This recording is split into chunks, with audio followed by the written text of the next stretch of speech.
Hello everyone, स्वागत है आप सभी का मदर्स एजुकेशन आपके ऑनलाइन करंट अफेयर क्लासरूम में। मेरा नाम है प्रियेश और चलिए आज की क्लास स्टार्ट करते हैं। फ्रॉम द क्वेश्चन कि जो हमने आपसे कल पूछा था कि भारत के फॉरेस्ट मैन ऑफ इंडिया किसे कहा जाता है, who is known as the forest man of India, right. तो फॉरेस्ट मैन ऑफ इंडिया जो है, फॉरेस्ट मैन ऑफ इंडिया कहा जाता है असम के एक निवासी हैं जो एक मिसिंग जनजाति समुदाय है वहां का। मिसिंग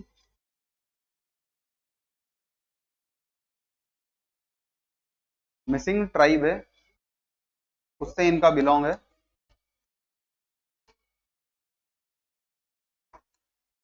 राइट, ये इंग्लिश वाला मिसिंग नहीं है। मिसिंग मतलब ये ट्राइब का नाम है मिसिंग और इससे बिलोंग करते हैं और इनका नाम है श्री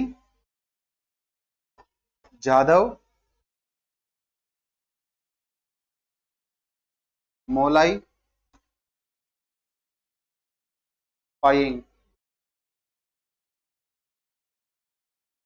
श्री जादव मोलाई पायेंग जी हैं। इन्होंने क्या किया है कि ये रहने वाले असम के जोरहाट जिले के हैं और इन्होंने अपने जीवन काल में लगभग 42 वर्ष में, 42 से 43 वर्षों में लगभग 550 एकड़, 550 एकड़ लैंड मास पर 550 एकड़ भूमि पर पौधारोपण किया है। मतलब इन्होंने पेड़ उगाए हैं और एक तरह से जंगल बना दिया है।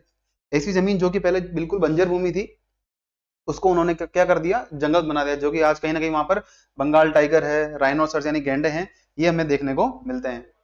बंगाल लॉयंस, बंगाल लॉयन और राइनोसर्स मतलब गैंडे वगैरह देखने को मिलते हैं इस रीजन में, जो कि असम के जोरहाट जिले में, राइट। और इन्हें इसके लिए 2012 में ये नाम दिया गया that he is are forest man of India.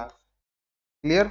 और 2015 में भारत का जो सर्वोच्च जो पद्म पुरस्कार है, उसमें पद्मश्री पुरस्कार, पद्मश्री पुरस्कार, इससे इनको नवाजा गया है इन द ईयर 2015।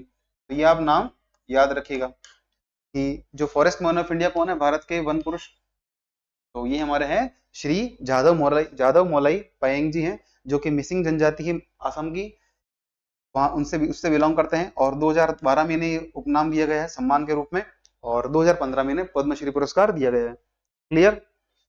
अच्छा, हमारा पहला क्वेश्चन आज का, which member of the BIMSTEC group, BIMSTEC का पूरा नाम क्या है, Bay of Bengal initiative for multi sectoral technical and economic cooperation, यानी बहुपक्षीय बहुपक्षीय तकनीकी एवं आर्थिक सहयोग के लिए बंगाली खाड़ी पहल। ये जो ग्रुप है 7 देशों का समूह है। इसकी बात की इसलिए की जा रही है क्योंकि एक कंट्री जो है, इसका पहला बिम्स्टेक बिजनेस समिट, यानी इस ग्रुप का जो पहला व्यापार शिखर सम्मेलन होने वाला है, उसकी मेजबानी करेगा। तो आपके सामने चार ऑप्शन है, चारों मेंबर कंट्रीज इस ग्रुप के। इसका राइट आंसर जो है वो इंडिया है। ये 6 से 8 अगस्त अभी चल रहा है न्यू दिल्ली के अंदर, बिम्स्टेक का फर्स्ट बिजनेस समिट। जिसका ऑब्जेक्टिव क्या है, देखिए इसका ऑब्जेक्टिव क्या है कि कहीं ना कहीं जो रीजनल कोऑपरेशन यानी क्षेत्रीय सहयोग, इसको बढ़ावा देना in terms of economic cooperation, जिससे क्या हो, जो ट्रेड है यानी व्यापार है हमारा वो बढ़े, साथ ही साथ इन्वेस्टमेंट यानी निवेश को भी हम आकर्षित कर पाए between the among the countries. तो कुल कितनी मेंबर कंट्रीज है इसमें, कुल 7 मेंबर कंट्री बिम्स्टेक के अंदर। क्लियर। अच्छा, इससे पहले क्या हुआ था, यदि आपको पता हो, अगर आप थोड़ा रिकॉल कर पाए, तो कुछ समय पहले लास्ट मंथ जुलाई के अंदर भारत के अंदर दूसरी second BIMSTEC foreign ministers retreat हुई थी नई दिल्ली के अंदर। बिम्स्टेक के जो विदेश मंत्री हैं, उनका सम्मेलन हुआ था, एक इनफॉर्मल ये समिट हुआ था, जिसमें कि अलग अलग मुद्दों पर डिस्कशन किया गया था फ्रॉम 11 टू 12 ऑफ जुलाई 2014। ये हुआ था हाल ही में जुलाई मंथ में। क्लियर। अच्छा, अब हम थोड़ी बात कर लेते हैं कि वर्तमान में जो बिम्स्टेक है, इसकी मीटिंग इस वर्ष की कहाँ होने वाली है। तो ध्यान रखिएगा, बिम्स्टेक की मीटिंग जो है इस बार थाईलैंड के अंदर होगी। वो इस वर्ष के अंत में होने वाली जो होगी छठी मीटिंग, सिक्स मीटिंग। फिफ्थ कहाँ हुई है, अगर आपका प्रश्न होगा, फिफ्थ मीटिंग हुई थी, देखिए श्रीलंका के अंदर। ये हुई थी वर्ष 2022 में, 2022 के अंदर श्रीलंका के अंदर बिम्स्टेक की फिफ्थ समिट हुई थी। और छठी कहाँ होने वाली है, सिक्स समिट होने वाली है इन दी थाईलैंड। थाईलैंड जो है इस बार होस्ट करेगा six annual summit of BIMSTEC. Clear. अच्छा, बिम्स्टेक क्या है, कुल 7 देशों का एक क्षेत्रीय संगठन है, जिसमें कि कौन कौन देश भागीदार, कौन से देश भागीदार है, पहला भारत, दूसरा नेपाल, तीसरा भूटान, चौथा बांग्लादेश, पांचवा म्यांमार, छठा थाईलैंड और सातवां हमने बात की श्रीलंका। श्रीलंका में 2022 में समिट हुई फिफ्थ। और 6 कहाँ होने वाली है, थाईलैंड में। और भारत में कौन सी समिट हुई है, पहली तो हो रही बिजनेस समिट, और सेकंड समिट हुई थी फॉर दी फॉरेन मिनिस्टर, यानी विदेश मंत्रियों की सेकंड शिखर सम्मेलन कहाँ हुआ था, भारत के अंदर। अच्छा, ये एक सब रीजनल ऑर्गेनाइजेशन है। ये उप क्षेत्रीय क्यों कहते हैं, ये जो रीजन हमारा इसे कहते हैं दक्षिण एशिया। दक्षिण एशिया बड़ा टर्म है, और दक्षिण एशिया बड़ा भूभाग है, और उसका एक हिस्सा है जिसमें कि भारत, नेपाल, भूटान, बांग्लादेश, म्यांमार, थाईलैंड और श्रीलंका है। वैसे देखा जाए तो म्यांमार, थाईलैंड जो है आसियान कंट्रीज में आते हैं, तो ये हमारा क्या है, उप क्षेत्रीय है। दक्षिण एशिया का भी कुछ भाग जो इसमें बनाया है। ये कब बना था, इस ग्रुपिंग का गठन हुआ था 6 जून 1997 को through the Bangkok declaration. Bangkok घोषणा के माध्यम से, ध्यान रखिएगा, 6 जून 1997, 6 जून 1997 को इसे गठन हुआ था। और इस शुरुआत में कुल 4 मेंबर कंट्रीज थे, क्लियर। 4 कौन कौन से थे, इसका इसलिए इसका नाम भी क्या था, बिस्टेक, यानी अब आप इसका नाम, मेंबर कंट्री का नाम देखिए, Bangladesh, India, Sri Lanka, Thailand. Bangladesh, India, Sri Lanka, Thailand, 4 group हैं, और इनका ये आर्थिक सहयोग के लिए संगठन बनाया गया था, बिस्टेक, क्लियर। अब उसके बाद क्या होता है, 1997 में इसका नाम बदल दिया गया बिम्स्टेक। जैसे नाम से पता पड़ रहा होगा, एम मतलब म्यांमार, म्यांमार समझ सकते हो, तो म्यांमार पहली बार जुड़ता है, और वर्ष 2004 में इसमें 2 देश जुड़ते हैं, नेपाल और भूटान, तब इसका नाम होता है, पहले इसका नाम बिम्स्ट इकोनॉमिक कॉर्पोरेशन होता है, इसका नाम बदल के करते हैं Bay of Bengal initiative for multi sectoral technical and economic cooperation, यानी बिम्स्टेक। एक ऐसी पहल है जिसके माध्यम से जो बंगाली खाड़ी क्षेत्र है, इसमें बहुपक्षीय तकनीकी और आर्थिक सहयोग किया जाए। तो हम अगर बात करें, चाहे फॉरेन मिनिस्टर की, विदेश मंत्रियों की समिट हो, बिजनेस समिट हो, इसमें क्या हो रहा है, ट्रेड को लेकर, यानी व्यापार को और निवेश को लेकर जो बातचीत की जा रही है अलग अलग क्षेत्रों में, चाहे विज्ञान के क्षेत्र में हो, मरीन इकोलॉजी के अंदर हो, सिक्योरिटी के अंदर हो, या स्पेस की हम बात करें, क्लियर। इसका सचिवालय कहाँ है, ये आपके लिए इंपॉर्टेंट है। इसका सचिवालय स्थित है बांग्लादेश की राजधानी ढाका के अंदर। बांग्लादेश अभी काफी न्यूज में रहा है, इसके बारे में थोड़ा डिस्कस करने वाले अगली क्लास, इस नेक्स्ट क्लास, इस लेक्चर में, अगली स्लाइड्स में। तो ढाका में इसका सचिवालय है। वर्तमान में इसके महासचिव कौन है, secretary general is the Indian diplomat है इंद्रमणि पांडे जी, मिस्टर इंद्रमणि पांडे हैं वर्तमान में Bay of Bengal initiative for multi sectoral technical and economic cooperation, BIMSTEC के क्या है, जनरल सेक्रेटरी है, क्लियर। एक बिम्स्टेक का जो दायरा है काम करने का, ये कुल 14 क्षेत्रों पे करता है, यानी 14 प्रायोरिटीज एरिया है, मतलब 14 प्राथमिक क्षेत्र हैं जहां पर हम इसमें सभी देश मिलकर सहयोग करते हैं एक दूसरे का।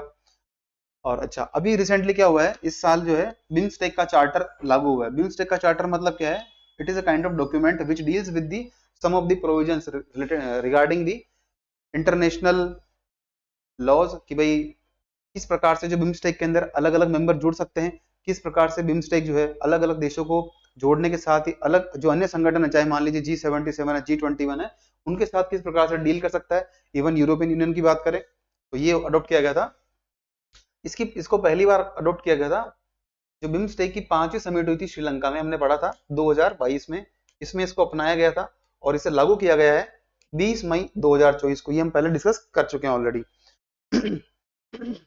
देखिए, जैसे ही चार्टर लागू होता है ना, इसका मतलब क्या है, इसको बना दिया गया, इस it has gained the legal personality. Legal personality मतलब क्या होता है, एक ऐसा निकाय जिस पर की केस भी चला सके, वो खुद भी किसी केस का पार्टिसिपेंट है, किसी वाद के अंदर आ सकता है।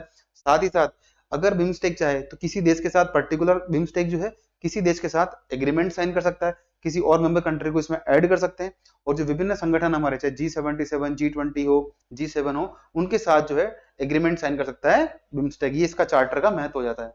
ये कब लागू हुआ, 20 मई 2024 को। अपनाया कब गया, श्रीलंका में हुई 5वीं समिट 2022 में इसको अपनाया गया। छठी समिट का होने वाली, थाईलैंड के अंदर होने वाली, इस वर्ष के अंत में। अच्छा, एक अच्छा क्वेश्चन निकल के आया आपके लिए कि विच of the following sector produces zero carbon footprint. निम्न में से कौन सा क्षेत्र ऐसा है जो कि शून्य कार्बन पद चिन्ह को उत्पन्न करता है, मतलब उसका उस क्षेत्र में कार्बन का उत्सर्जन होता ही नहीं है, ऐसा मानना है। तो देखिए 4 ऑप्शन आपके सामने। एनर्जी में बात करें, चाहे इलेक्ट्रिसिटी जो है, चाहे वो कोल से बनाए, कोयले से, या बनाए हम इससे वाटर से, यानी पानी से, तो कहीं ना कहीं उसमें कार्बन इमिशन होता ही है। सेकंड हम बात करें उद्योग, विभिन्न प्रकार के उद्योग है, इसमें कार्बन इमिशन होगा। तीसरा ट्रांसपोर्टेशन है, ये तो मेजर है, हम देख रहे हैं कितना इमिशन हो रहा है इसमें कार्बन डाइऑक्साइड का। चौथा बचता है हैंडलूम यानी हथकरघा। देखिए राइट आंसर हथकरघा होगा। क्यों, हैंडलूम सेक्टर ऐसा है जिसमें किसी प्रकार का जो है पानी का भी, यानी जीरो वाटर फुटप्रिंट और जीरो कार्बन फुटप्रिंट वाली इंडस्ट्री कौन सी है, हथकरघा क्षेत्र है। अच्छा, एक ही थोड़ा बैकग्राउंड की बात करते हैं कि ये क्वेश्चन क्यों उठाया है। इसके 2 कारण है। एक तो UNEP, United Nations Environment Programme के द्वारा लास्ट ईयर 2023 के एंड में एक रिपोर्ट जारी की गई थी, इमिशंस गैप रिपोर्ट, उत्सर्जन गैप रिपोर्ट जारी की गई थी, जिसमें ये बताया गया है कि विश्व में किस क्षेत्र में कितना अधिक उत्सर्जन होता है कार्बन डाइऑक्साइड का, ग्रीन हाउस गैसेस का, और साथ ही साथ किन देशों में अधिक होता है और क्या हमें कार्य करने चाहिए, ये रिपोर्ट बताती है, जिसका हेडिंग था broken record, temperatures is hit new heights, jet jet world fails to cut emissions. कि इसका मतलब यह है कि तापमान में अधिक वृद्धि हो गई है, फिर भी देश जो है अपने उत्सर्जन में कटौती नहीं कर पाए। ये इस रिपोर्ट का टाइटल रहा है, इमिशन गैप रिपोर्ट 2023 का। अभी हम क्यों पढ़ रहे हैं, इसकी वजह है कि भारत में हाल ही में लास्ट डे 7 अगस्त को मनाया है नेशनल हैंडलूम डे, उसमें कुछ बातें निकल कर आई है, इसलिए हम पढ़ रहे हैं। अच्छा, इस रिपोर्ट के अनुसार क्या बोला गया है कि जो एनर्जी सप्लाई है यानी ऊर्जा की सप्लाई होती है, उसका सबसे अधिक कंट्रीब्यूशन है ग्रीन हाउस गैस इमिशंस के अंदर 36%। मतलब विश्व का अगर हम बात करें कुल इमिशन हो रहा है, तो अगर सेक्टर वाइज बात करें तो एनर्जी यानी ऊर्जा क्षेत्र में होता है 36% CO2 का उत्सर्जन। उसके बाद होता है इंडस्ट्री यानी उद्योग का नंबर आता है। थर्ड पे आता है हमारा एग्रीकल्चर, कृषि। कृषि के साथ क्या आता है, लैंड यूज की भूमि का किस प्रकार यूज कर रहे हैं, साथ ही साथ लैंड यूज चेंज की भूमि का जो उपयोग, भूमि उपयोग उसको किस प्रकार बदल रहे हैं। और वानिकी से आता है 18%। फिर आता है ट्रांसपोर्टेशन से यानी परिवहन से। फिर आता है बिल्डिंग कंस्ट्रक्शन से, वो आता है 6.7%। हमारे लिए मेन इंपॉर्टेंट क्या है, तो शुरू के दो सेक्टर कि एनर्जी पहला है और सेकंड हमारा उद्योग यानी ऊर्जा और उद्योग क्षेत्र से अधिक उत्सर्जन होता है। अच्छा, अब हम बात करते हैं हमारे नेशनल हैंडलूम डे की। हमने पहले पढ़ा भी है कि नेशनल हैंडलूम डे यानी राष्ट्रीय हथकरघा दिवस, ये क्यों मना रहे हैं, क्योंकि 7 अगस्त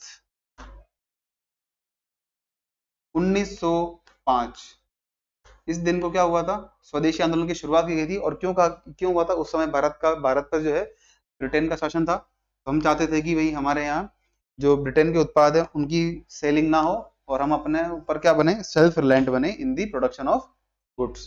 क्लियर, ये बिल्कुल बेसिक बात है। तो हुआ क्या देखिए, 7 अगस्त 2024 को हमने मनाया है राष्ट्रीय हथकरघा दिवस, नेशनल हैंडलूम डे। और इसकी शुरुआत जो की गई थी वो की गई थी फ्रॉम द ईयर 2015, 2015 से जो है हम राष्ट्रीय हथकरघा दिवस मना रहे हैं। और वर्तमान में जो है ये 10वां हथकरघा दिवस हम मना रहे हैं इस साल। ये कहाँ मनाया गया, दिल्ली के विज्ञान भवन के अंदर। क्लियर, और इसका उद्घाटन किया गया हमारे उपराष्ट्रपति श्री जगदीप धनखड़ जी के द्वारा। इस समय हमारे दो मंत्री भी उपस्थित रहे थे, पहले थे टेक्सटाइल मिनिस्टर यानी वस्त्र मंत्रालय के, कपड़ा मंत्रालय के मंत्री श्री गिरिराज सिंह जी, और minister of state for textile जो है वो हैं श्री पवित्र मार्गरेटा जी। इन्होंने भी इस इवेंट को अटेंड किया है। हमारे लिए काम की बात क्या है, ये इवेंट कहाँ ऑर्गेनाइज हुआ, विज्ञान भवन नई दिल्ली में। 10वां इवेंट है, शुरुआत हुई थी 2015 के अंदर।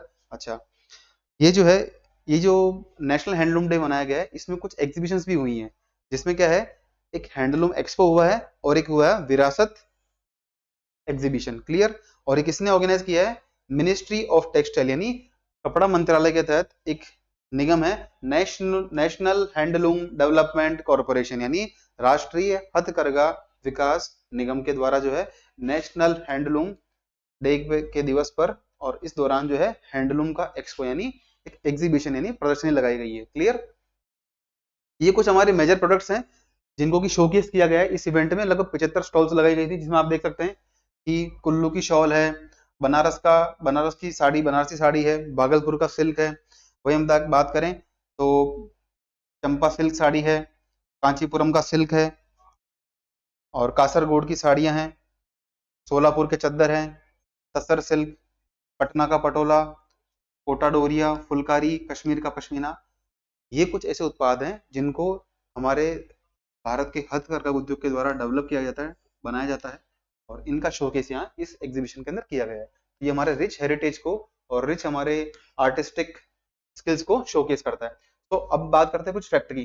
तो India is the largest handloom community in the world, कि विश्व के अंदर जो हथकरघा उद्योग है उसमें भारत नंबर 1 पे आता है। और इस उद्योग के द्वारा जो है सबसे बड़ी बात क्या है, सस्टेनेबिलिटी यानी सस्टेनेबल क्यों है, क्योंकि इसमें हैवी जो हमारा कोस्ट है वो नहीं आता, साथ ही साथ एनर्जी एफिशिएंट है, मतलब इसमें अधिक ऊर्जा का उपयोग हम नहीं करते हैं। इसी के साथ साथ क्या है, ये एक है zero carbon footprint as well as zero water footprint sector है। अब थोड़ी बात करते हैं कि ये दोनों सेक्टर है क्या। तो अगर हम बात करें जीरो कार्बन फुटप्रिंट, इसका मतलब क्या है? फुटप्रिंट यानी पद चिन्ह। इसको समझिए इस प्रकार से, मान लीजिए कोई सड़क है, अगर कोई व्यक्ति उस पर निकल रहा है तो कहीं ना कहीं उसके पद चिन्ह होंगे, शूज हो, चप्पल, शूज और स्लीपर हो। क्लियर?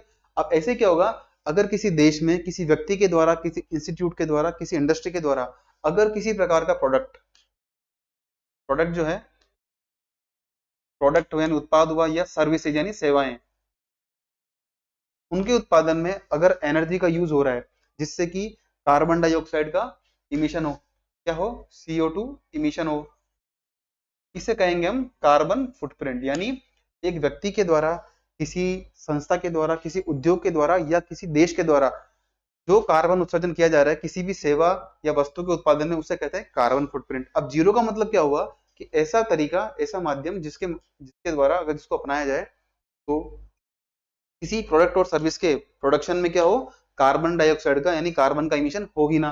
तो जो हैंडलूम सेक्टर हमारा ये अचीव करता है that it is a carbon footprint, zero carbon footprint industry. साथ ही साथ बात की गई इसके अंदर वाटर की, यानी वाटर फुटप्रिंट।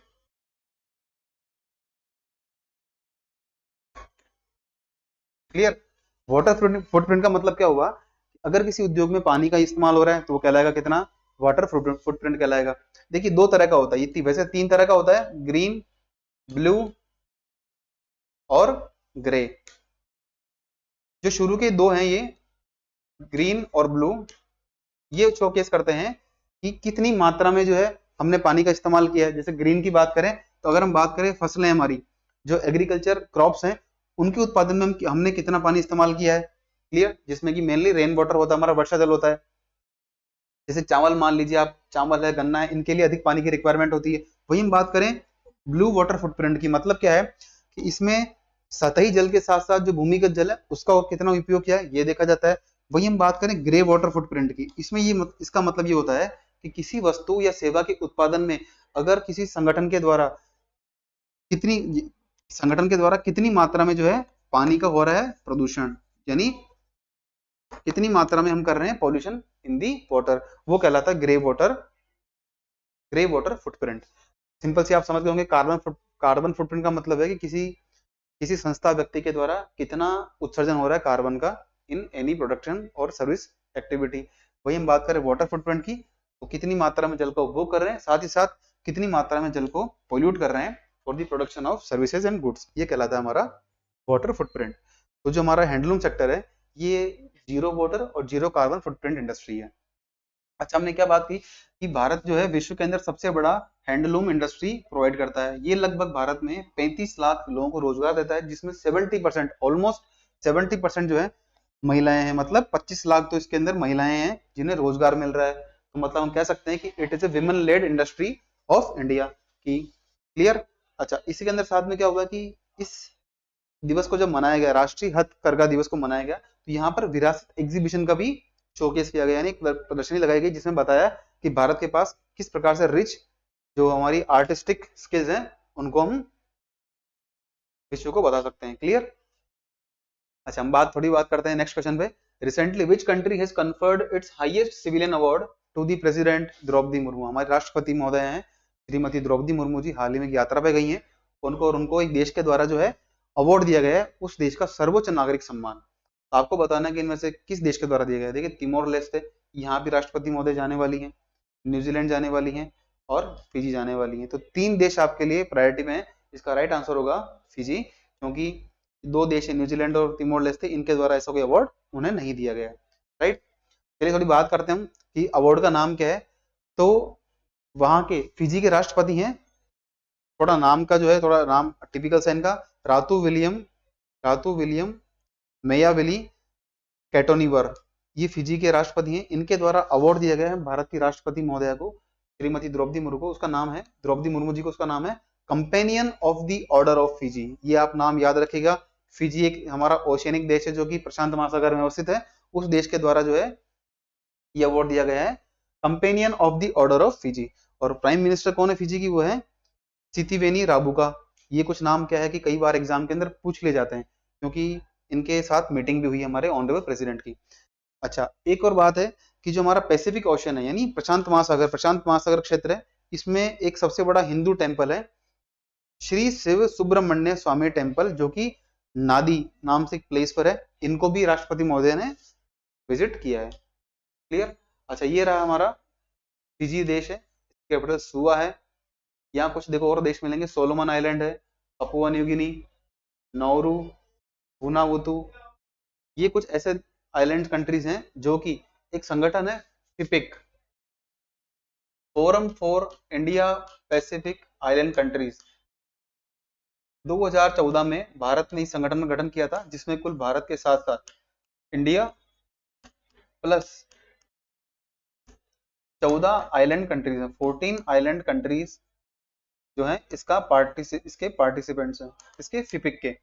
और यदि आपको थोड़ा आइडिया हो तो लास्ट ईयर फिपिक का सम्मेलन हुआ था, जिसमें भारत के प्रधानमंत्री जी के द्वारा एक कमिटमेंट किया गया था that we will develop 1000 bed super speciality hospital in the Fiji.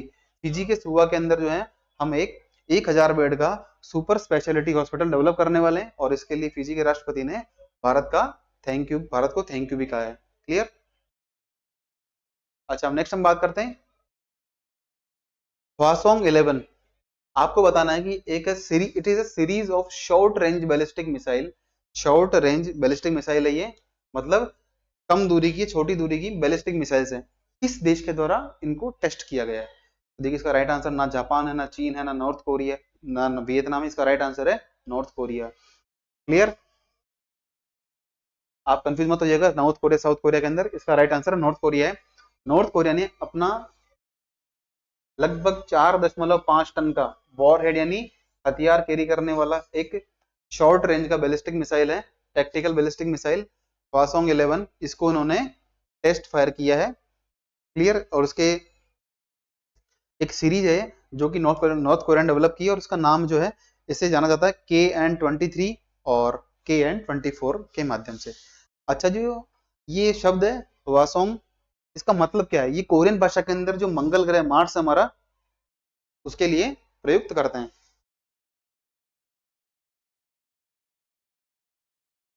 Clear.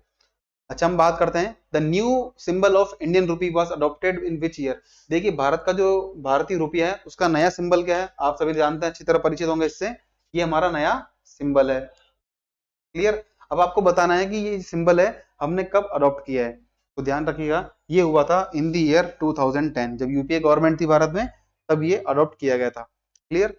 तो on July 15 2010 it was a historic day in the India for the Indian economic sector, because Indian rupee got the much awaited symbol, which was which was which is an amalgamation of Devanagari शब्द रा और Roman शब्द are, इन दोनों का, यानी देवनागरी भाषा में रा और रोमन भाषा में लिखा हुआ आर है, जिसके ऊपर कोई स्टेम नहीं है, ऐसा इस तरह का तना नहीं है। क्लियर। राइट। ऐसा क्योंकि हम जानते हैं कि जैसे डॉलर है, येन है, इन सब का, हर करेंसी का, जैसे डॉलर का एक अलग सिंबल है, येन का एक सिंबल है, और पाउंड स्टर्लिंग का अलग सिंबल है। तो इस प्रकार से हम रुपीज को अलग से आइडेंटिफाई कर पाए, इसके लिए पहचान के तौर पर हमने दिया है सिंबल। ये डिजाइन किसने किया है? IIT मुंबई के ग्रेजुएट स्टूडेंट थे, श्री उदय कुमार जी। श्री उदय कुमार, डी उदय कुमार, इनके द्वारा डेवलप किया गया, ये आप नाम याद रखेगा, श्री डी उदय कुमार जी के द्वारा इसे बनाया गया था। अब थोड़ी हम बात करते हैं मिंटिंग ऑफ कॉइन्स की ना, सिक्के कहाँ ढाले जाते हैं भारत में। अगर हमने बात की रुपए के सिंबल की, तो थोड़ी बात करते हैं कि सिक्कों की ढलाई भारत में कहाँ होती है। देखिए, 2011 का एक कॉइनेज एक्ट है, यानी सिक्का एक्ट का सिक्का अधिनियम कह सकते हैं। इसके द्वारा सेंट्रल गवर्नमेंट को अथॉरिटी दी गई है कि कंप्लीटली सिक्कों की ढलाई, सिक्कों का डिजाइन क्या होगा, वो सारा जिम्मेदारी किसकी है? केंद्र सरकार की, यानी डिजाइन करना और उनकी मिंट करना, ढालना किसकी जिम्मेदारी है? सेंट्रल गवर्नमेंट की। लेकिन एक जिम्मेदारी दी गई है आरबीआई को, वो क्या है? वो ये है कि सिक्के ढालने के बाद जो उनका वितरण होगा, डिस्ट्रीब्यूशन होगा, वो कौन करेगा? डिस्ट्रीब्यूशन जो है वो करेगा हमारा reserve bank of India. Clear. अब सिक्कों की ढलाई की बात करें तो कुल 4 प्लेसेस हैं जहां पर सिक्कों की ढलाई होती है। 4 प्लेस का नाम याद रखिए आप, मुंबई, हैदराबाद, कोलकाता और नोएडा। 4 प्लेस है, मुंबई, हैदराबाद, कोलकाता, नोएडा, जहां पर सिक्कों की भारत में ढलाई होती है under the coinage act 2011। The government of India is the exclusively authorized to mint and design the coin, whereas the RBI has been awarded the duty to distribute coins to different states on demand. हम बात करते हैं currency notes की। जो हमारे note हैं currency, वो कहाँ, करेंसी नोट कहाँ प्रिंट होते हैं? तो देखिए 4 प्लेस हैं, जिसमें से 2 जगह है नासिक और देवास। यहाँ पर क्या होता है, भारत सरकार के द्वारा प्रिंटिंग की जाती है, कहाँ पर? नासिक और देवास में। वहीं अगर हम बात करें आरबीआई, 2 प्लेस और है, मैसूर और सालबनी। मैसूर आपके कर्नाटक में है, और ये हमारा है सालबनी पूर्वी भारत में। यहाँ पर क्या होता है, आरबीआई के द्वारा जो एक सब्सिडरी कंपनी है इसकी, भारतीय रिजर्व बैंक नोट मुद्रण लिमिटेड, यानी BRBNML, भारतीय रिजर्व बैंक नोट मुद्रण लिमिटेड के द्वारा कहाँ होता है, मैसूर और सालबनी क्षेत्र के अंदर 2 जगह यहाँ पे नोट की प्रिंटिंग की जाती है। क्लियर? देखिए इसका प्रोसेस इस प्रकार से होता है कि जो करेंसी मैनेजमेंट डिपार्टमेंट है आरबीआई के अंदर, क्या होता है, एक department of currency management. Clear? यानी मुद्रा प्रबंधन विभाग है, उसके द्वारा क्या होता है, आरबीआई जो है, आरबीआई जो करेंसी नोट निकालती है उसकी डिजाइन कहाँ से होती है, डिपार्टमेंट ऑफ करेंसी मैनेजमेंट के द्वारा। ये जाती है सेंट्रल गवर्नमेंट के पास, उसमें सेंट्रल गवर्नमेंट अप्रूव करती है कि हमें इस प्रकार का डिजाइन जो है जारी करना है, फिर वो नोट पर वो डिजाइन आ जाती है। क्लियर? ये इसका सारा प्रोसेस रहता है। नेक्स्ट हम बात करते हैं, in which of the following state is the first green hydrogen hub port of the country located? देश का पहला ग्रीन हाइड्रोजन हब पोर्ट निम्नलिखित में से किस राज्य में स्थित है? देखिए इसका राइट आंसर तमिलनाडु है। इस साल फरवरी 2024 के अंदर ही इसका इनॉग्रेशन हुआ था। इसका नाम है वी ओ चिदम्बरम पोर्ट। ये तमिलनाडु के अंदर ये रहा, वी ओ चिदम्बरम पोर्ट। इसको ये आप पोर्ट याद रखिएगा, वी ओ चिदम्बरम पोर्ट है। ये भारत का पहला ग्रीन हाइड्रोजन हब पोर्ट है। 2 पोर्ट और है तमिलनाडु के फेमस, एक कामराजार पोर्ट या एन्नौर पोर्ट, दूसरा है चेन्नई पोर्ट। क्लियर? अच्छा, अब कुछ न्यूज निकल कर आती है, कुछ ओलंपिक से भी न्यूज है, कुछ जनरल न्यूज है। हम स्टार्ट करते हैं ओलंपिक की न्यूज से। पहली न्यूज है कि यूएस के ट्रैक एंड फील्ड इवेंट के 100 मीटर के स्प्रिंटर हैं मिस्टर नो लायल्स। देखिए बहुत इंटरेस्टिंग चीज है इसके अंदर कि जो यूएस के नो लायल्स हैं, इन्होंने जमैका के जो खिलाड़ी हैं ईशाने थॉम्सन, इनको हराया है 1 सेकंड के 5000वें हिस्से में। मतलब क्या हुआ कि इन्होंने जो इवेंट था उसमें लगभग इक्वल टाइम पे ही रेस को अपना फिनिश किया था, इक्वल टाइम पे इन्होंने फिनिश किया था। बट अगर उसमें सेकंड के बाद जो उसके अलग अलग हिस्से हैं, दशमलव के बाद के हिस्से, उसमें जब गए तो उसमें पता पड़ा कि 0.005 सेकंड, मतलब 1 सेकंड का 5000वां हिस्सा है, उसमें नो लाइस जीते हैं। इससे पता पड़ता है कि जिंदगी में समय की वैल्यू क्या है, कि एक ऐसा इवेंट जिसके अंदर की 2 खिलाड़ी एक सेम टाइम पर रेस फिनिश करते हैं, बट वो खिलाड़ी जीतता है जो कि बिल्कुल माइन्यूट लेवल, बहुत ही मिनी स्केल पर जो है उनसे आगे रहा हो, दूसरे खिलाड़ी से, कॉम्पिटिटर से। क्लियर? अच्छा, एक न्यूज आती है लद्दाख से। लद्दाख में क्या हुआ देखिए, एक एनालॉग रिसर्च सेंटर डेवलप करने के लिए, यानी एनालॉग रिसर्च साइट डेवलप करने के लिए साइंटिस्ट ने कहा है कि लद्दाख में हमें ये सेटअप करना चाहिए, जिसका ऑब्जेक्टिव क्या होगा, मून यानी चंद्रमा, मार्स यानी मंगल। क्या होगा, भारत क्या है, चंद्रमा पर और मंगल पर अलग अलग मिशन भेजता है। क्लियर?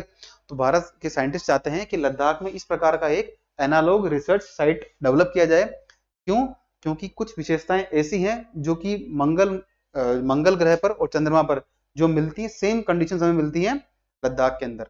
वो हम करते हैं डिस्कस, क्या बात है उसकी, कि ये ऐसा क्यों कहा गया है। क्लियर? तो चलिए, एक एनालॉग, अब बात करते हैं एनालॉग रिसर्च साइट की। देखिए एनालॉग रिसर्च साइट कौन सी साइट होती है, ऐसी साइट जहां पर हमें उस प्रकार की सारी कंडीशंस, यानी उस प्रकार की सारी परिस्थितियां मिले जो कि हमें मिलती हैं किसी और प्लेनेट पर, यानी किसी प्लेनेट पर या प्लेनेटरी बॉडी पर, किसी ग्रह पर जो कंडीशंस मिलती है। जैसे हम बात कर रहे हैं मंगल ग्रह की और चंद्रमा की, तो वहां जिस प्रकार की पर्यावरणीय परिस्थितियां मिलती हैं, भूआकृतिक कंडीशंस में, जियोमॉर्फोलॉजिकल जो कंडीशंस मिलती हैं, वैसी कंडीशन मिलती है हमें लद्दाख के अंदर। इसलिए हम चाह रहे हैं कि वहां पर जो है एक एनालॉग रिसर्च साइट डेवलप की जाए इन दी लद्दाख।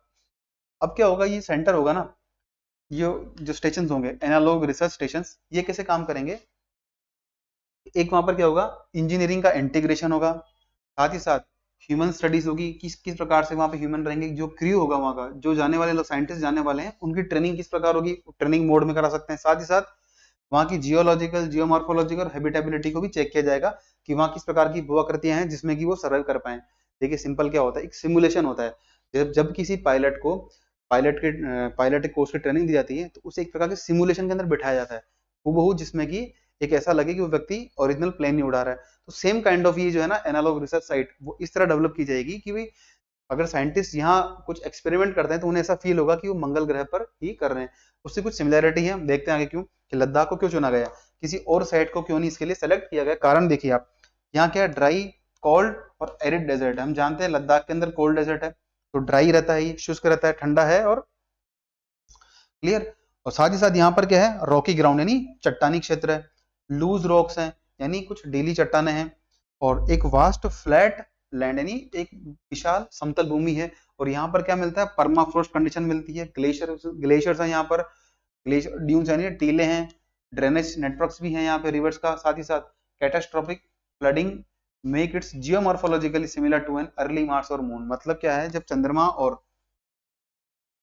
और मंगल ग्रह का निर्माण हो रहा था उस समय की जो कंडीशंस हैं, शुरुआती कंडीशंस जो वहां मिलती थी वैसी कंडीशन मिलती है हमें लद्दाख के अंदर, इसलिए हम लद्दाख को एज ए साइट चूज कर रहे हैं। देखिए विश्व के अंदर जो है ना कुल 33 एनालॉग रिसर्च स्टेशन डेवलप किए गए हैं, जिसमें रशिया का तो बायोस 3 है और यूएसए का है हेरा एंड बायोस्फीयर 2। ये हमारे लिए इतना इंपॉर्टेंट नहीं, अगर आपसे पूछ लिया जाए कि क्या है तो बता दीजिएगा इतना कि these are the analog research station of the USA, HERA and biosphere 2, और बायोस है बायोस 3 है रशिया का। क्लियर। चल नेक्स्ट बात करते हैं हम कि विनेश फोगाट जी के बारे में। देखिए बड़ी डिसअपॉइंटिंग न्यूज आई है ओलंपिक से कि भारत की खिलाड़ी जो कि फाइनल में पहुंच चुकी थी, सिर्फ 100 ग्राम वजन यानी 100 ग्राम जो है ये वजन जो अधिक पाया गया उनकी बॉडी में, इसलिए उन्हें डिस्क्वालीफाई किया है। काफी सेटबैक लगा भारत क्योंकि कहीं ना कहीं ये गोल्ड मेडल की दावेदार थी उस मैच में। थोड़ी हम बात करते हैं विनेश फोगाट जी के बारे में। ये 50 किलोग्राम जो वेट कैटेगरी है उसमें कुश्ती के अंदर फाइनल में पहुंचने वाली भारत की पहली महिला खिलाड़ी रही हैं। She is the first Indian female player to reach at the finals of the Olympic in the wrestling event. Clear.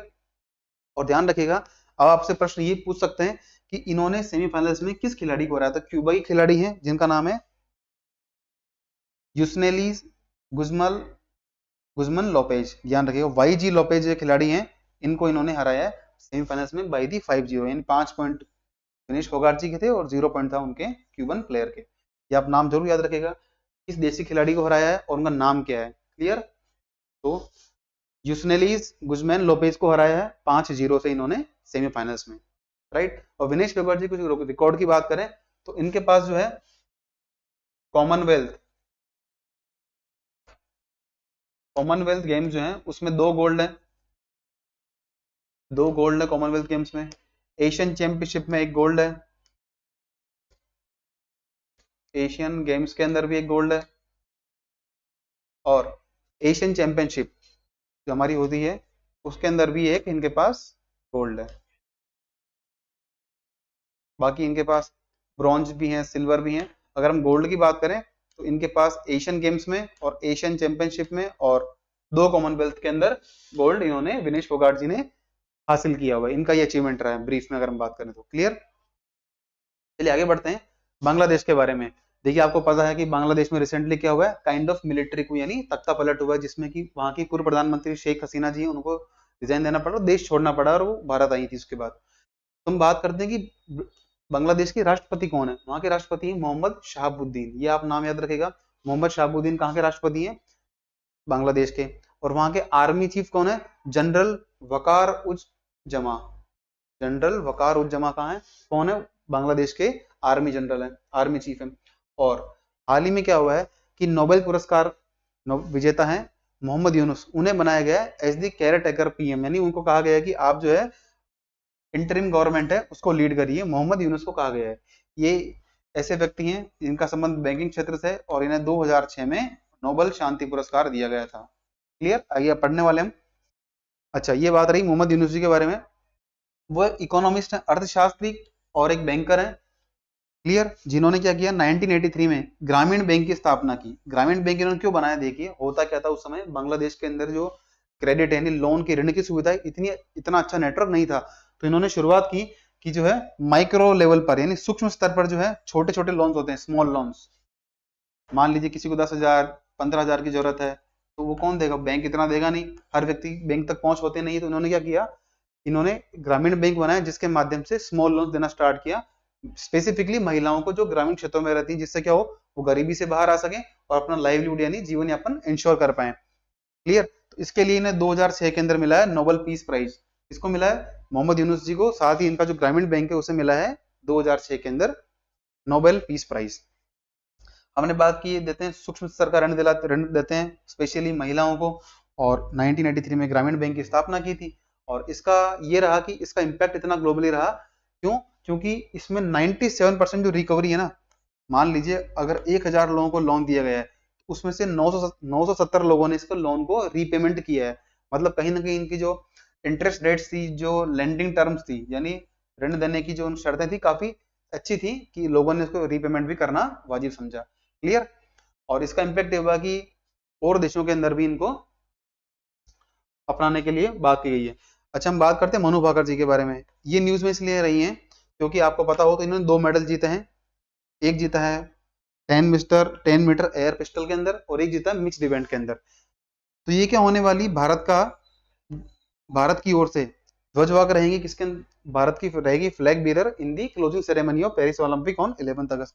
11 अगस्त को जो ओलंपिक का समापन होने वाला है, उसमें भारत की ओर से ध्वजवाहक रहने वाली है मनु भाकर जी। इन्हें मिले हैं 2 मेडल, और भारत की पहली महिला खिलाड़ी है जिन्हें एक ही ओलंपिक के अंदर 2 मेडल मिले हो। और अगर ओवरऑल देखा जाए, एक तो नॉर्मन प्रीचर्ड रहे, उनको मिला है नॉर्मन प्रीचर्ड को, नॉर्मन प्रीचर्ड है 1900 के ओलंपिक के अंदर इन्हें मिला था 2 सिल्वर मिले थे रेसिंग के अंदर नॉर्मन प्रीचर्ड को। सेकंड नंबर पर रही मनु भाकर जी, जिन्हें मिले 2 ब्रॉन्ज मेडल मिले हैं। क्लियर। ये आप थोड़ा याद रखिएगा फैक्ट्स। नेक्स्ट हम बात करते हैं आईएनएस शिवालिक की। इंडियन नेवल शिप शिवालिक है, ये क्यों न्यूज में रही है? बिकॉज इसने अचीव किया रोडियो ट्रॉफी, और एक कहाँ किया, एक रिम्पैक हमारी चल रही मेरीटाइम एक्सरसाइज रिम्पैक, उसके अंदर किया है। 2024 का जो रिम्पैक नेवल एक्सरसाइज है, जिसमें लगभग 29 देश भाग ले रहे हैं, इसमें इस आईएनएस शिवालिक ने क्या किया है, रोडियो ट्रॉफी को अचीव किया है। और ध्यान रखिएगा रिम्पैक जो है ये एक द्विवार्षिक इवेंट है, यानी बाई एनुअल इवेंट है, ये 2 वर्ष में एक बार होने वाला है। वर्ल्ड का लार्जेस्ट इंटरनेशनल मेरीटाइम एक्सरसाइज है, विश्व का सबसे बड़ा सामुद्रिक युद्धाभ्यास है ये, जिसमें कुल 29 देश भाग ले रहे हैं। और वर्तमान में हवाई देश है वहां पर हो रहा है, ये पैसिफिक आइलैंड कंट्री हवाई वहां हो रहा है। अच्छा, अब ये जो शिवालिक है इसे ये अवार्ड क्यों मिला है? Because for its exceptional performance, यानी अद्भुत परफॉर्मेंस के लिए इन्हें मिला है रोडियो ट्रॉफी, जो दर्शाता है कि भारतीय नेवी कितनी सुदृढ़ है, कितनी एडवांस्ड है, और कितनी प्रिसीजन से काम करती है, सटीकता से काम करती है। अच्छा, हम बात करते हैं रिम्पैक की। जो रिम्पैक एक इंटरनेशनल मेरीटाइम एक्सरसाइज है, युद्धाभ्यास है, की शुरुआत होती है 1971 में, और वर्तमान में जो ये सबसे बड़ा युद्धाभ्यास माना जाता है। इस वर्ष की थीम क्या है? थीम है पार्टनर्स, साझेदार है, इंटीग्रेटेड एंड प्रिपेयर्ड, एकीकृत एवं तैयार, यानी भागीदार कह लें, साझेदार कह लें, एकीकृत एवं तैयार, इसकी इस वर्ष की थीम रही है रिम्पैक की। क्लियर। अच्छा, अब हम बात करते हैं the Indian institute of technology Indore. IIT Indore ये न्यूज में क्यों रहा है? देखिए इसके पीछे कारण है। आईआईटी इंदौर के द्वारा जो है एक विशेष प्रकार के शूज यानी जूते बनाए गए हैं, जिससे क्या होगा, जो सोल्जर्स हैं अगर वो चलेंगे तो उससे क्या होगा, इलेक्ट्रिसिटी प्रोड्यूस होगी, विद्युत बनेगी, ऊर्जा बनेगी उससे, साथ ही साथ उनको लाइव ट्रैकिंग कर सकते हैं। और इन्होंने ये शूज है डीआरडीओ को सौंप दिए। किसने? आईआईटी इंदौर ने। ध्यान रखिएगा आईआईटी इंदौर, ये क्वेश्चन आपसे किसी एग्जाम के अंदर पूछा जा सकता है कि विशेष प्रकार के शूज जिनसे क्या हो, इलेक्ट्रिसिटी प्रोड्यूस हो, किसके द्वारा डेवलप किए गए? तो ध्यान रखिएगा आईआईटी इंदौर के द्वारा। तो IIT Indore has delivered 10 pair, यानी 10 जोड़े इन्होंने दिए हैं डीआरडीओ को, जिनका नाम क्या है, ट्राइबो इलेक्ट्रिक नैनो जनरेटर यानी टीईएनजी बेस्ड शू सोल। ये दिया इन्होंने डीआरडीओ को, Defence Research and Development Organisation है, उसे इन्होंने दिया है। और इसका एडवांटेज क्या मिलेगा, जो हमारे जवान है सेना के, अगर उन्हें पहनेंगे तो लाइव ट्रैकिंग कर पाएंगे। हम कई बार देखते हैं जवान मिस हो जाते हैं कि जंगल के अंदर, जंगल हो या बर्फीला क्षेत्र हो, तो क्या होगा, अगर वो चलते रहेंगे तो उससे एनर्जी बनती रहेगी, और एक छोटी बैटरी होती है शू के सोल में, जूते के सोल में क्या होगा, छोटी बैटरी होगी जो उससे चार्ज होती रहेगी, और उनको जो लाइव लोकेशन हम ट्रैक कर पाएंगे। इसका क्या है, सिविलियन एडवांटेज तो है, मिलिट्री के साथ मिलिट्री एडवांटेज तो है, साथ ही साथ सिविलियन नागरिक जो हमारे एप्लीकेशन है, सिविलियन एप्लीकेशन है उसके अंदर भी है, और इंडस्ट्रियल एप्लीकेशन है, उद्योग के अंदर भी इसका उपयोग कर सकते हैं। कैसे करेंगे? मान लीजिए कोई वृद्ध व्यक्ति है जिन्हें अल्जाइमर भूलने की बीमारी है, भूल जाते हैं कि कहाँ जाना है क्या करना है। अगर उनको इस प्रकार के शूज पहना दिए जाएं जो भूल जाते हैं, तो क्या होगा, उनको हम लाइव ट्रैक कर पाएंगे कि वो किस प्लेस पर है, किसके साथ है। नेक्स्ट हम बात करें इंडस्ट्री की, तो क्या होता है, जो वर्कर्स हैं उनको क्या करना हो, मॉनिटर करना हो उनका मूवमेंट किस प्रकार है, तो हम इस प्रकार के शूज से कर पाएंगे। साथ ही साथ जो माउंटेनियरिंग एंथुजियास्ट है, यानी जो पर्वतारोही हैं हमारे, जो ट्रैकिंग करते हैं पहाड़ों पर और पर्वतारोही हैं, उनको ट्रैक करना हो, हम जानते हैं क्या होता है कि जब कभी कोई पर्वतारोही किसी बड़ी चोटी को फतह करने जाता है, तो मान लीजिए एवलांच हो जाए, भूस्खलन हो जाए, लैंडस्लाइड हो जाए, या पानी के बहाव से कोई दुर्घटना हो जाए, तो उसमें खो जाते हैं, मिस हो जाते हैं कई बार। तो उनको ट्रैक करना हो तो हमारे लिए आसान रहेगा क्या, इस प्रकार का विशेष प्रकार का शूज। अब ये जो टीएनजी सिस्टम है क्या करता है, it utilises advanced tribopairs, fluorinated ethylene, propylene and aluminium, एक विशेष प्रकार की तकनीक का इस्तेमाल करता है जिससे कि पावर जनरेट होती है हर कदम चलने से। It generate power with each step. और क्या होता है, ये जो शू का, जूते का सोल है, निचला हिस्सा है, जूते का नीचे वाला भाग है, उसके अंदर क्या होता है, एक सेंट्रल डिवाइस में इसकी एनर्जी स्टोर होती है, और जिससे क्या होता है, लाइव हम ट्रैक कर पाते हैं किसी भी पर्सन को जिसने इस शूज को पहना हुआ है। क्लियर। अच्छा, आपसे कल पूछा था फॉरेस्ट मैन ऑफ इंडिया के बारे में। अच्छा, आपके लिए एक आंसर, एक क्वेश्चन आज।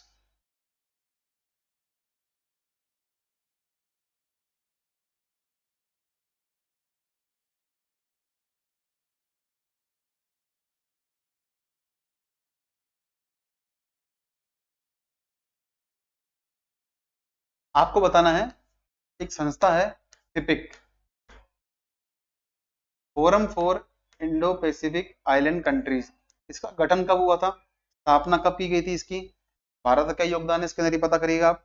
नेक्स्ट आपको बताना है कि खेलो इंडिया गेम्स, खेलो इंडिया गेम्स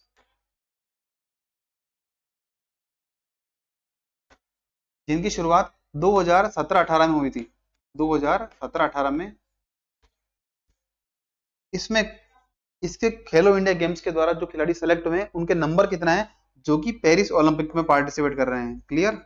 पेरिस ओलंपिक में जाने वाले ऐसे खिलाड़ी जो कि खेलो इंडिया गेम्स से लाभान्वित हुए हो, आपको उनका बताना नंबर, क्योंकि हम जानते हैं पेरिस ओलंपिक के अंदर कितने खिलाड़ी गए हैं, भारत की ओर से गए हैं 117 प्लेयर्स गए हैं किसके अंदर, पेरिस ओलंपिक के अंदर, राइट। और कुल कंटिजेंट हमारा 257 का, 140 जो है सपोर्ट स्टाफ, कोच और मेडिकल टीम गई है हमारी, लाइक फिजियोथेरेपिस्ट वगैरह भी है उसके अंदर। सबसे बड़ा कंटिजेंट जो वो एथलेटिक्स का है।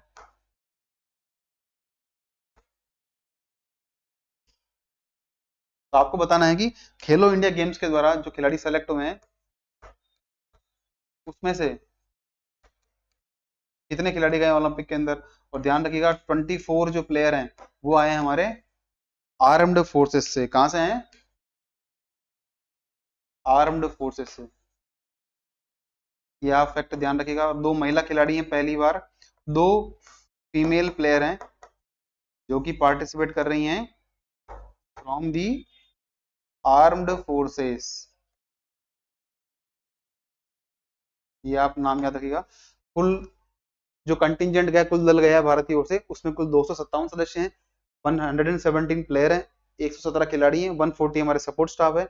सबसे बड़ा दल हमारा एथलेटिक्स का है। क्लियर। और सेकंड जिसमें कि लगभग 29 खिलाड़ी हैं, 24 खिलाड़ी ऐसे गए जो कि भारत के आर्म्ड फोर्सेस से वहां से गए। दो महिला खिलाड़ी गई हैं आर्म्ड फोर्सेस से। मनु भाकर जी पहली खिलाड़ी बनी है जिन्होंने एक ओलंपिक के अंदर 2 मेडल मिले हों। और जो हमारी विनेश फोगाट जी है वो पहली भारतीय महिला रेसलर हैं जो कि किसी ओलंपिक इवेंट के, मतलब इस स्पोर्टिंग इवेंट में फाइनल तक पहुंची हो। क्लियर। तो आपको बताना है दो आंसर। पहला है कि फिपिक क्या है, और खेलो इंडिया गेम्स जो है इनकी शुरुआत कब हुई थी, ये बता दिया आपको 2017-18 में। और वर्तमान में ओलंपिक में इस खेलो इंडिया प्रोग्राम के माध्यम से, खेलो इंडिया प्रोग्राम है ये, इसके माध्यम से जो कुल कितने खिलाड़ी पार्टिसिपेट कर रहे हैं दी पेरिस ओलंपिक।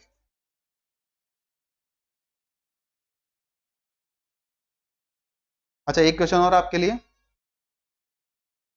वो इस प्रकार से है, tenure of tenure of the election commissioners.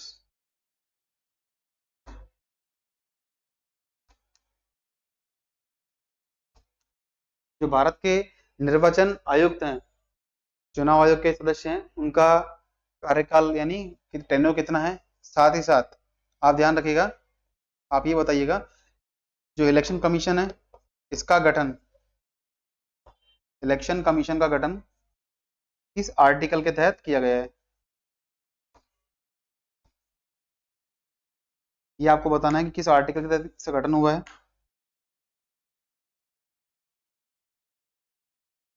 ये ऑलरेडी हम डिस्कस कर चुके हैं, दोनों क्वेश्चन, दोनों टॉपिक, तो आपको इसके बारे में थोड़ी बहुत जानकारी होना जरूरी है। और एक लास्ट क्वेश्चन आपके लिए,